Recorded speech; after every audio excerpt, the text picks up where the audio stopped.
참 별일이 다 있습니다. 한 40대 유튜버가 오피스텔에서 성매매하는 이 여성을 찾아가서 뭐 막 카메라를 막 들이밀면서 말이죠. 라이브 방송을 했다. 자, 그런데 그때는 뭐 또 본인의 정체를 숨겼다고요. 네, 맞습니다. 이 40대 남성은 지난해 12월과 올해 1월 세 차례에 걸쳐서 성매매 여성을 찾아가서 영상을 촬영하고 실시간 방송을 진행을 했습니다. 이 본인을 성매수자로 속이고 성매매 여성을 찾아간 건데요. 이 현장에서 갑자기 이런 상황을 알게 된 성매매 여성은 황급하게 몸과 얼굴을 가리면서 오피스텔 구석에 숨기도 했습니다. 남성은 이 모습까지 촬영한 영상을 라이브 방송에 그대로 내보내면서 시청자들에게 여성이 어디 있는지 찾아보라 이렇게 얘기를 하면서 상품을 걸기도 했습니다. 그리고 방송 화면 우측에 후원금 계좌를 올려놓고 후원금을 받기도 했는데요. 실제로 방송을 보면서 후원을 하는 사람도 있었다고 합니다. 저 짓을 하면서 후원금까지 받아가면서 진행한 그 라이브 방송 잠깐 보고 오시죠. 여기요. 나와보세요. 나와보시라고요. 예? 안 나오시면 촬영합니다. 예? 아가씨. 일로 와봐요. 어허, 일로 와봐. 그 핸드폰 만지면 공범으로 신고할 거예요. 여기 어떻게 오신 거예요? 여기 지금 저는 이 성매매 근절 콘텐츠를 진행하고 있는 유튜버고요. 성매매 근절 콘텐츠? 예. 성매매 알선을 조장하는 인터넷 사이트를 보고 예약을 하고 이렇게 잠입해서 성매매 하는 곳인지 확인했고 그래서 신고하게 됐습니다.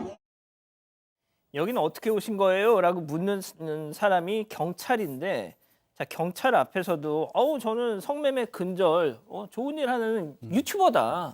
그렇습니다. 본인이 이제 저렇게 촬영하다가 도중에 경찰에 신고를 했고 출동한 경찰에 저렇게 얘기를 하면서 본인은 성매매 근절 콘텐츠를 진행하고 있는 유튜버, 그게 무슨 뭐 특별하게 국가에서 권한을 준 행위인가요? 그럴 수가 없지 않습니까? 그러면서 이게 공익 목적이라고 주장을 했다라고 하는데, 저 사람이 저런 식으로 뭐 서울 강남, 청주 이런 데를 돌아다니면서 여러 군데를 저렇게 찍고 다녔다라고 하고요. 그리고 이 말씀드린 것처럼 무슨 권한이 있는, 경찰이 잠입 수사를 할 때도 저렇게는 안 하거든요. 권한이 있는 사람도 아니고, 저 상대방인 성매매 여성 같은 경우 잘한 건 아니지만 저렇게까지 창피를 줄 수 있는 권한은 더더군다나 없습니다. 그리고 집안을 자기가 뭔데 막 집안을 주거 수색을 하겠습니까? 명예훼손에 주거 수색에, 그리고 또 저기 사람 못 나오게 사실상 가두는 그런 상황인데 감금명령까지 적용을 해서 경찰에서 구속시켰습니다. 결국 구속이 됐습니다. 박 변호사님. 예. 뭐 그것도 잘 납득이 안 되지만 정말 지가 성매매 근절을 위해서 하는 거였으면 그냥 신고만 하면 되잖아. 그렇죠. 거길 왜 들어가서 막 카메라를 들이밀면서 그 해당 여성한테 야야야 너 얼굴 들이밀어봐. 너 찍어 지금 막 이럴 권한이. 그리고 제가 이런 것들을 전해드릴 때마다 제일 진짜 화가 나는 건 저 인간도 문제지만 저거 좋다고 후원하는 사람들. 맞습니다. 다 지적을 잘 해주셨는데요. 일단은 성매매 근절을 어떤 명분으로 삼긴 삼았지만 저 가장 우상단에 보세요. 자, 눈에 띄는 거죠. 돈입니다. 돈. 후원 순위 매겨주죠. 결국은 후원금을 받으려고 하는 거. 결국 돈이 목적이 아닌가 이 가능성이 커 보이는 그런 상황이고요. 실제로 이런 불법 행위를 통해서 신고는 사실 어려워요.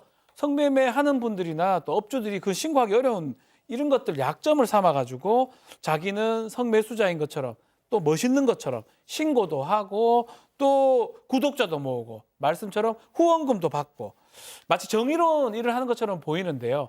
그래서 이렇게 유지를 했던 건데 실제로 가장 문제가 후원금을 보낸 시청자들, 이 사람들도 범죄 행위를 조장한 게 아닌가 이런 생각이 좀 많이 듭니다.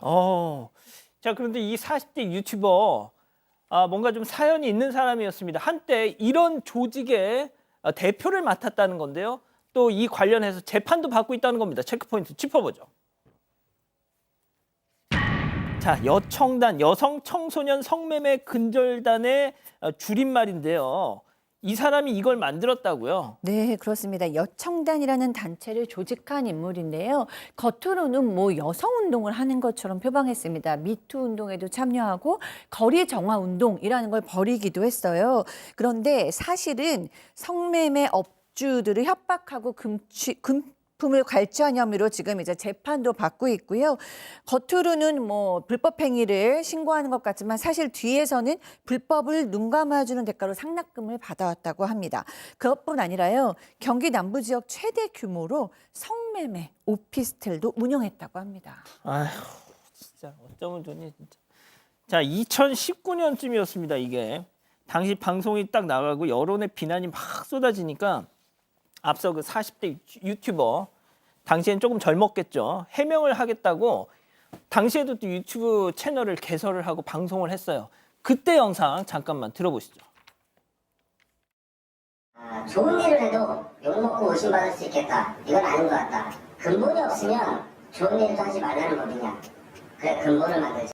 이 여성단을 만들게 된 건 그렇게 고명하신 분들이 이유를 하도 물어보시길래 매번 답변 드리는 게 귀찮아가지고 정부에다가 허가를 받아야 되겠다 싶어서 만들었습니다. 그 이유로는 경찰관분들이 땐 말로 빠꾸 없으시더라고요. 바로바로 진행해 주시더라고요. 잘 만들었다 싶었습니다. 에이.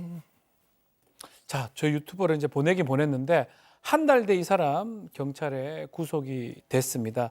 이 사람 경기도 수원이나 하성 남부 지역에 술집 운영 업주를 상대로 불법 영업 신고하겠다고 협박도 하면서 자신들은 또 이런 활동을 하는 거라고 우리 단체에 가입하라고 강요했던 그런 혐의도 있고요. 문제가 더 됩니다. 이거 말고도 마약도 투약했고요. 그리고 자신과 함께 여성에게 마약을 복용케 한 후에 성폭행한 혐의도 있었습니다. 이 여성 단체가 겉으로는 무슨 성매매 이런 거 근절하는 미투 운동한 단체로 보였지만 알고 보니까 뒤에서 업주를 협박하고 금품을 뜯어내는 그런 어떤 두 얼굴의 단체가 아니냐. 그래서 공분을 샀었고요. 경찰에 결국은 성매매 자폭단으로 불리기도 했었는데 이 남성 공동 협박, 공동 강요, 업무방해, 마약, 성폭행 등으로 2심에서 징역 3년 6개월 실형을 선고받았습니다. 와, 근데 우리 가족 여러분들은 지금 채팅창 보니까 이 사람이 누군지 다 아시네요. 저희가 저렇게 뿌옇게 블러를 쳐놨는데도 이 사람이요. 예전에 이거 조폭 응징 콘텐츠를 또 하겠다고 조폭들한테 막 괜히 시비 걸다가 두들겨 맞기도 하고 그러니까 좀 히스토리가 있습니다. 그러니까 이 사람도 그리고 이 지금 대표라는 사람이 지금 이번에 이제 구속이 된 사람인 거고 주변에 모여있는 여청 단위라고 지금 단체를 운영한 거 아니에요? 가짜지만 그 단체에 있는 사람들이라고 해서 그럼 주변에 멀쩡한 사람들이 있겠습니까? 이른바 간부라고 불리는 사람도 비슷한 문제를 저지르고 있는데 그중에 대표적인 게 강남 학원가 마약 사건 기억나시죠? 정말 질이 좋지 않은 그런 학원가에서 학생들에게 음료에 이 마약 성분이 든 음료를 주고 그걸 마시도록 한 다음에 부모들 협박해서 돈을 뜯으려 했던 정말 어처구니 없는 범죄였는데 그때 그 함께 여성단 대표 재판 넘길 때 함께 재판에 넘겨진 20대 남성이 그 강남 학원가 마약을 또 버렸던 거고요. 그리고 그때 이제 이 뭐라고 해야 되지 그 주범인 대표 격 말고 다른 그러니까 이 이른바 국내 모집체 역할을 했던 그 사람도 이 여청단에서 활동을 했던 인물로 알려졌습니다. 그러니까 이 여청단이라는 이름을 만들어 놓고 같이 주로 활동했던 사람들이 비슷비슷한 문제를 끊임없이 일으키고 있는 거고 일단 이번에 구속된 대표 같은 경우에는 아까 3년 6개월 실형 선고받은 지 3년이 지나지 않은 상태에서 또 구속됐잖아요. 법정형이 2배로 늘어난 상태에서 재판을 받게 됩니다. 누범이니까. 그렇군요.